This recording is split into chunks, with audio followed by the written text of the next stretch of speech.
اور ظلم و ستم کے پہاڑ توڑے گئے اور بہت سی جگہ لاٹھی چارج بھی ہوئی اور کچھ جگہ بھیڑ بھی ہوئی، جھگڑے بھی ہوئے اور باطل والوں کی سازشیں تھی کہ پورے ملک کے اندر ایک آگ لگ جائے، اس لیے کہ وہ چاہتے یہی ہے، آگے ان کی سازشیں بڑی ناپاک ہیں، وہ چاہتے ہیں کہ ملک جمہوری ملک نہ رہے، یہاں کی جمہوریت کو ٹھیس پہنچے اور یہاں جتنے قوانین بنائے گئے سب قوانین توڑ دیے جائیں اور پورا ملک ہندو راشٹر بنے۔ وہی سازشیں ہیں، اسی کی بات کو چلا رہے ہیں اور پوری قوت کے ساتھ اس کی تیاریاں رچ رہے ہیں اور چاروں طرف یہی حالات ہوتے جا رہے ہیں۔ لہذا حالانکہ یہ ملک کئی دفعہ میں اس ملک کی تاریخ میں سنا چکا ہوں کہ اکابرین نے اس ملک کے لیے کیسی کیسی قربانیاں دی، اور اس سے پہلے میں نے ایک دفعہ حضرت آدم علیہ السلام سے لے کر اب تک کی پوری تاریخ مختصر انداز میں اشارات کے ساتھ میں نے بیان کیا تھا کہ اس ملک پر مسلمانوں کا کتنا حق ہے کہ سب سے پہلے حضرت آدم علیہ السلام آئے، پھر اس کے بعد کئی نبیوں کی میں نے تاریخ بیان کی، پھر اس کے بعد حضرات صحابہ کی آمد کا تذکرہ کیا، پھر اس کے بعد اللہ تعالیٰ کے بہت سے بندے، برگزیدہ بندے، بہت سے مسلمان بادشاہوں میں بھی بڑے بڑے اولیاء جو اس ملک میں آئے، آتے رہے اور اس ملک کے علاقوں کو فتح کیا، اور اس کے نتیجے میں 1000 سال سے زیادہ اس ملک پر مسلمانوں نے حکومت کی۔ اس کے کچھ اشارات پچھلے سالوں میں کئی دفعہ کر چکا ہوں۔ پھر بعد میں انگریزوں کا جو قبضہ ہوا، پھر اس کے بعد کی پوری تفصیل ہمارے سامنے ہے۔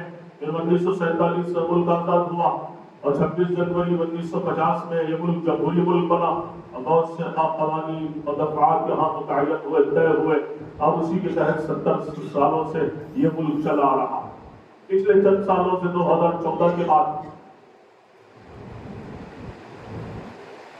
جو فرقہ واریت کی آگ ملک میں لگی اور ایک ایسی تنظیم برسر اقتدار پر آئی جن کا کام بھی لڑنا لڑانا ہے، لہذا اس وقت سے ملک کے اندر امن و امان کی فضائیں ختم ہوتی جا رہی اور آگے بھی ان کی بہت ناکام سازشیں ہیں، لیکن مسلمانوں کا حال یہ ہے کہ بالکل غفلتوں میں پڑے ہوئے، لہذا اس وقت بہت زیادہ چوکنا ہونے کی ضرورت ہے۔ ملک میں کیا کچھ ہو رہا ہے ہم میں سے بہت کچھ جانتے ہیں، کہنے کی کوئی ضرورت نہیں۔ سوشل میڈیا کا زمانہ ہے، سوشل میڈیا میں بھی اور پرنٹ میڈیا میں بھی اور اسی طرح الیکٹرانک میڈیا میں بھی آئے دن ہم دیکھتے ہیں، پڑھتے ہیں، سنتے ہیں، یہ سب دیکھتے رہتے ہیں۔ ملک اس وقت یہ بہت نازک موڑ پہ کھڑا ہوا۔ آگے جو اس سال میں جو الیکشن ہونے والے ہیں، ایم پی الیکشن، اس کے تحت پورے ملک کے علماء بہت ہی زیادہ متفکر ہیں، فکر مند ہیں کہ اس ملک میں اسلام کا بھی تحفظ ہو، مسلمانوں کا بھی تحفظ ہو، شاعر اسلام کا بھی تحفظ ہو۔ شاعر اسلام میں ہمارے مساجد ہیں اور مدارس ہیں اور اسی طرح ہمارے جتنے درگاہیں ہیں اولیاء اللہ کی، اور اسی طرح ہمارے جتنے شاعر اسلام ہیں، ان سب کا پورا تحفظ ہو۔ لیکن بڑی آباد، دنیا کی سب سے بڑی اسلامی آبادی اسی ملک میں ہے، 30 کروڑ سے زیادہ مسلمان اس ملک میں بستے ہیں، تو لہذا یہاں پر ان کی حفاظت اور ان کی جو سلامتی ہے آپس کے اتحاد و اتفاق سے، تو اس لیے امت کا شیرازہ کہیں بکھر نہ جائے، آپس میں امت متحد و متفق ہو، اس کے لیے علماء بھی بڑے پریشان۔ جیسے میں نے ایک دفعہ پہلے کبھی عرض کیا تھا، شیخ الہند مولانا محمود الحسن صاحب دیوبندی رحمت اللہ علیہ جب مالٹا کی جیل سے آئے، 4 سال جیل میں رہے اور 4 سال گیا واپس آئے، تو اس موقع پر آخر میں انہوں نے سارے علماء کو جمع کر کے نصیحت کی اور فرمانے لگے، وہیں پر انہوں نے ترجمۃ القرآن بھی لکھا، کہ قرآن کریم کا ترجمہ بھی لکھا، تو ترجمہ شیخ الہند کے نام سے مشہور ہے۔ کہ جب حضرت تشریف لائے، سینکڑوں ہزاروں علماء کا مجمع تھا، حضرت نے فرمایا کہ 4 سالوں کے اندر میں بہت زیادہ غور و فکر کرتا رہا، کرنے کے بعد 2 چیزوں کے 2 نتائج پہ پہنچا۔ اس امت کی بقا اور اس امت کی حفاظت 2 باتوں میں ہے، یہ کہ امت کا تعلق قرآن کریم سے مضبوط کیا جائے، عوام کے لیے، بڑوں کے لیے تفسیر کے انتظامات، تفسیر کے ذریعے سے قرآنی تعلیمات کو عام کیا جائے، کیا امت اس کو پڑھے گی، سمجھے گی، قرآن پر عمل کرے، اس کو دنیا میں پھیلائے؟ اور پھر اسی طرح بچوں کے لیے مکاتب کا نظام قائم کیا جائے کہ قرآن کے حروف کو سیکھنے والے بنے اور قرآن کریم کو پڑھنے والے بنے. پورے ملک کے اندر مکاتب کا جال بچھایا جائے کہ کسی طرح سے، کسی بھی طرح سے امت کا رشتہ قرآن کریم سے مضبوط ہو جائے. پہلی بات. اور دوسری بات یہ بیان فرمائی، کسی بھی صورت میں آپس کے انتشار اختلاف کو فروغ نہ دیا جائے، بلکہ پوری امت کس طرح متحد و متفق ہو جائے اس کے لیے کوششیں کی جائے. اتنا نقصان پہنچا ہے یہ آپس کے اختلاف و انتشار کی وجہ سے. آج بھی امت میں ایسے طبقات ہیں جو کھلم کھلا اپنے ایمان کا سودا کرتے ہیں. ایمان سوز ماحول ہے جو RSS کی صفوں میں کھڑے ہوئے ہیں اور ان کے شانہ بشانہ چل رہے ہیں اور ان کی تائید کر رہے ہیں. جیسے میں ہمیشہ ایک روایت بیان کرتا ہوں مسلم شریف کی. اللہ کے نبی صلی اللہ علیہ وسلم نے فرمایا کہ بادروا بالاعمال فتنا کقطع الليل المسلم، جلدی سے عمل کر لو ورنہ ایسے فتنوں کا ظہور ہونے والا ہے جو فتنے کالی اندھیری رات کے ٹکڑوں کے مانند ہے. یصبح الرجل مؤمنا ویمسی کافرا، آدمی صبح کو ایمان والا ہوگا، رات ہوتے ہوتے کافر ہو جائے گا. رات میں ایمان والا رہے گا اور صبح ہوتے ہوتے کافر ہو جائے گا. یبیع دینہ بعرض من الدنیا، دنیا کی چند کوڑیوں کی خاطر اپنے دین کو، ایمان کو بیچ دے گا. بہت سے لوگ اپنے ایمان کا سودا کر رہے ہیں اور دشمنوں کے ساتھ کھڑے ہوئے ہیں. ہمارے ملک میں بھی اور پورے عالم اسلام میں بہت سے مسلم قائدین یہود و نصارہ کی صفوں میں کھڑے ہوئے ہیں اور ان کے ساتھ مسلمانوں کے خلاف کھڑے ہوئے ہیں. یہ سب اپنا انجام جان لیں گے دنیا میں بھی آخرت میں. دنیا میں ان کا نام مسلمانوں کی فہرست میں ہوگا لیکن کل حشر کے میدان میں کافروں کی صفوں میں کھڑیں گے، انہی کے ساتھ جائیں. بہرحال بہت ہی نازک موقع ہے. اس وقت اپنے ایمان و عقیدے کی حفاظت بھی کرنا ہے، اپنے آپ کو بھی سنبھالنا ہے، اپنی اولاد اور نسلوں کی بھی حفاظت کی فکر کرنا ہے اور پھر اسی طرح ملک کے اندر امن و امان قائم رہے اس کے لیے کوششیں بھی کرنا ہے، عملی جدوجہد بھی کرنا ہے اور اللہ سے دعائیں بھی مانگنا ہے. تو اسی لیے اکابرین جو اس سے پہلے ہمارے صوبے کا الیکشن تھا اس میں بہت متفکر تھے اور سارے مسلمان متحد و متفق ہو کر ایک پارٹی کے سلسلے میں کوششیں کی تو اللہ کا فضل ہوا کہ وہی پارٹی برسر اقتدار پر آئی. پھر آگے بڑوں کی طرف سے یہ رائے ہے، یہ فکر کی جا رہی ہے کہ اس وقت جو 2024 تو شروع ہو گیا، جنوری 26 ہے، تو ابھی 2-3 مہینے میں جو الیکشن ہونے جا رہا یہ بہت ہی زیادہ امتحان کا حامل. یہ الیکشن ہوگا، اسی کے ذریعے سے حکومت بنے گی، وزیر اعظم طے ہوں گے، تو لہذا اسی میں حکومت بنے گی. تو اس سلسلے میں ہم سب جانتے ہیں کہ جو ظالم حکومت جو ظلم پورے ملک میں 10 سالوں سے پھیلاتی ہوئی آ رہی ہے اس کے خلاف ووٹنگ ہو اور اس کے خلاف جو ہے وہ الیکشن کی تیاریاں ہو تاکہ جو ہے ملک سے ظلم ختم ہو جائے اور بے ایمانی ختم ہو جائے اور بربریت ختم ہو جائے. تو اس کے لیے کوششیں کرنا، سارے مسلمان متحد و متفق ہو کر اور یہ جان یہ جسم ہو کر اگر ہم اس کی تیاری کریں گے تو اللہ کی ذات سے امید ہے کہ انشاءاللہ کامیابی بھی ملے گی اور پھر انشاءاللہ ملک میں امن و امان کی فضائیں بھی آئی. تو اسی لیے بڑوں کی طرف سے بات ہے کہ ابھی سے اس کی تیاری کی جائے. اس لیے 2-3 مہینے درمیان میں اس کے لیے جن حضرات کا ووٹر آئی ڈی ابھی تک نہیں بنا، مردوں کا، عورتوں کا اور جو بچے 18 سال اور اس کے اوپر ہیں ان سب کے اہتمام کے ساتھ ووٹر آئی ڈی 100% بنائے. اس معاملے میں ہماری قوم بہت ہی زیادہ غافل ہے. لہذا اس غفلت سے نکالنے کے لیے ہر محلے میں ماشاءاللہ نوجوانوں کی جماعتیں تشکیل دی گئی ہے اور کہیں پہ نہیں دی گئی، دینا چاہیے. لہذا پورے محلے والے متفق ہو کر اس کے سلسلے میں فکر کرنا. اور ماشاءاللہ یہاں بھی کچھ 2-4 نوجوانوں کو طے کیا گیا ہے، ہفتہ اتوار کو نوجوان یہاں بیٹھیں گے، ظہر بعد، عصر بعد، مغرب بعد. جن حضرات کا ابھی تک ووٹر آئی ڈی مردوں کا، عورتوں کا، نوجوانوں کا نہیں بنا ہے اس سلسلے میں انشاءاللہ وہ رہبری کریں گے اور بنانے میں مدد کریں گے. یہ تو جو کاغذات کی ضرورت ہے ووٹنگ کے لیے اس کی 100% پورے محلے والے تیار کریں. اسی طرح پورا شہر، اسی طرح پورا صوبہ اور پورا ملک اس سلسلے میں فکر کرے. اور دوسرا الیکشن کے دنوں میں 100% ووٹنگ کرنا کہ جو فرقہ واری جو اس وقت کی جو تنظیم ہے، فرقہ واریت والی تنظیم، اس کے خلاف ووٹنگ ہو تاکہ ملک کے اندر امن و امان کی فضا قائم ہو. اس کے لیے 100% ووٹنگ بھی ہو، اس کے لیے پورے دور سے تیاریاں بھی کی جائیں اور اس کے لیے دعائیں بھی مانگی جائیں، اصل عمل بھی کریں پھر دعائیں بھی مانگیں۔ بہت لوگ سمجھتے ہیں کہ دعا سے نہیں ہوتا، عمل بھی ہو پھر دعائیں بھی ہو۔ اگر دعاؤں ہی سے سب کچھ ہوتا تو غزوہ بدر کا معرکہ پیش نہ آتا، اور 313 صحابہ میدان میں اللہ کے نبی کے ساتھ نہ آتے، اور وہاں فرشتے نہ نازل ہوتے، اور 70 کفار جہنم رسید نہ ہوتے، احد کا معرکہ پیش نہ آتا، خندق کا معرکہ پیش نہ آتا، غزوہ حنین کا معرکہ پیش نہ آتا، فتح مکہ پیش نہ آتا، اور غزوہ خیبر پیش نہ آتا۔ 25-27 غزوات میں طبقات ابن سعد کی روایت کے مطابق اللہ کے رسول صلی اللہ علیہ وسلم برف سے نبی شریف ہوئے، اور 56 سرائے آپ کی حیات طیبہ میں ایسے ہوئے جس میں آپ نے صحابہ کی جماعتیں روانہ کروائی۔ یہ سارا نہ ہوتا، اللہ کے نبی سے بڑا مستجاب الدعوت کون ہو سکتا ہے؟ آپ سے زیادہ جس کی دعا قبول کی جاتی ہے دنیا میں نہ آج تک آیا نہ قیامت تک آ سکتا ہے۔ یہ ہاتھ اللہ کے سامنے پھیلا دیتے پوری دنیا کا کفر ختم ہو جائے، یہ جملہ کہہ دیتے سب مریا بیٹھے۔ ایسا نہیں ہے، عمل بھی ہو دعائیں بھی ہو تبھی وہ دعائیں قبول ہوتی ہیں۔ بہت سے لوگوں کا صرف ذہن یہی ہے کہ وظیفے کرو اور دعائیں مانگو، بس اسی سے کام نہیں ہوتا، بلکہ عمل بھی کیا جائے، عملی اقدامات بھی کیے جائے، اور سارا کر کے پھر دعا مانگو۔ جیسے کہا نا توکل کسے کہتے ہیں؟ ایسے اونٹ کو چھوڑ کے نکل جاؤ نہیں، آپ نے فرمایا کہ پہلے اونٹ کو رسی سے باندھ دو پھر اللہ پہ بھروسہ کرو۔ اسی طرح سے جو عمل ہے وہ عمل کرے، عملی تدابیر اختیار کریں گے، بڑوں کے ساتھ چلیں گے، ان کی مان کے چلیں گے، پھر اس کے ساتھ ساتھ پھر وظیفے بھی کریں گے، دعائیں بھی مانگیں گے، پھر انشاءاللہ وہ قبول ہوں۔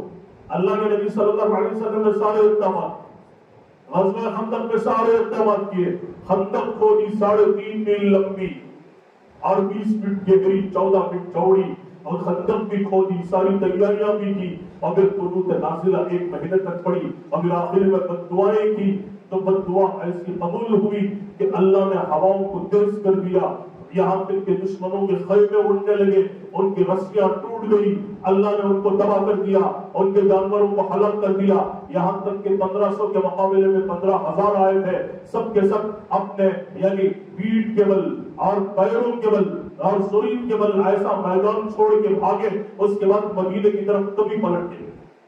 اللہ کی مدد آئی، اللہ نے فرشتوں کو نازل کیا، اور یہاں تک کہ 20 امامہ سوار فرشتے حضرت حذیفہ بن الیمان رضی اللہ عنہ سے ملے، اور عجیب بات کہی کہ جا کر اپنے آقا سے ہمارا سلام عرض کر دینا، اور کہنا کہ آپ بالکل مطمئن رہیں، اللہ نے دشمنوں کا انتظام کر دیا۔ یہ ہوتا ہے، اس طرح سے عمل بھی ہو دعائیں بھی۔ تو لہذا اس وقت جاگنے کی ضرورت ہے کہ قوم کو جاگنے کی، چوکنا ہونے کی ضرورت ہے۔ اگر ہم چاہتے ہیں اس ملک کے اندر مسلمانوں کی بقا اور تمام دینی شعائر کا تحفظ، تو اس کے لیے عمل بھی کرنا ہے، چوکنا بھی ہونا ہے، ایک دوسرے کو ترغیب بھی دینا ہے، اور اس کے لیے ایمان اور دین پر ثابت قدم بھی رہنا ہے، پھر اللہ سے دعائیں بھی مانگنا ہے۔ اللہ رب العزت ہم سب کو صحیح معنوں میں سمجھنے کی توفیق عطا فرمائے۔ وآخر دعوانا ان الحمد للہ رب العالمین۔ سنت و سنت